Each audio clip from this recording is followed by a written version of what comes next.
ہماری خداوند یسو کی انجیل مقدس لوکا کے مطابق اس کا چوتھا باب 14 سے 22 آیات تک۔ اور یسوع روح کی قوت سے جلیل کو لوٹا اور آس پاس کے سارے علاقے میں اس کی شہرت پھیل گئی، اور وہ ان کے عبادت خانوں میں تعلیم دیتا رہا اور سب اس کی تعریف کرتے رہے۔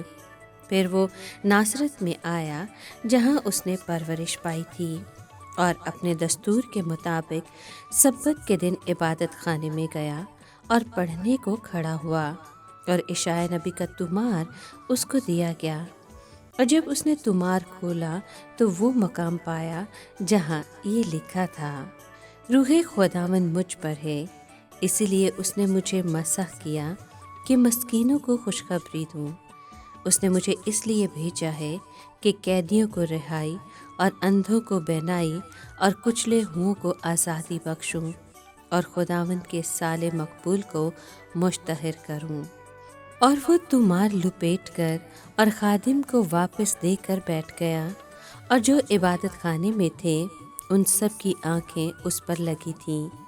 تب وہ ان سے کہنے لگا کہ آج یہ نوشتہ تمہارے کانوں میں پورا ہو کر پہنچا۔ اور سب نے اس پر گواہی دی اور شفقت کی ان باتوں پر جو اس کے منہ سے نکلتی تھیں، تعجب کر کے کہنے لگے، کیا یہ یوسف کا بیٹا نہیں؟ پاک کلام کے پڑھے اور سنے جانے پر خداوند کی برکت ہو۔ خدا کا شکر ہو۔ عزیز دوستو، یہودیوں کا ایمان تھا کہ موسیٰ کی شریعت کے علاوہ اسے کوہ سینا پر زبانی شریعت بھی دی گئی تھی، جو سینہ بسینہ بزرگوں کی مجلس تک چلی آئی ہے۔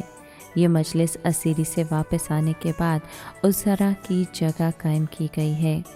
اس مجلس نے شریعت میں بہت سے اضافے کیے۔ فریسی بعد میں پاکیزگی اور صفائی کے نسبت رسومات پر زیادہ زور دیتے تھے۔ یسوع دکھاتا ہے کہ کس طرح فریسی اپنی روایتوں کی پیروی کرنے سے خدا کے حکموں کو توڑتے ہیں۔ یسوع نے جب طومار میں سے کچھ حصہ پڑھا تو اس نے لوگوں کو بتایا کہ آج یہ نوشتہ تمہارے کانوں میں پورا ہو کر پہنچا۔ عبادت خانے میں جتنے بھی لوگ تھے سب کی آنکھیں یسوع پر لگی ہوئی تھی، اور سب نے اس پر گواہی دی اور شفقت کی ان باتوں پر بھی جو اس کے منہ سے نکلی تھیں۔ لیکن فقیہ اور فریسی ان تمام باتوں پر تعجب کرنے لگے۔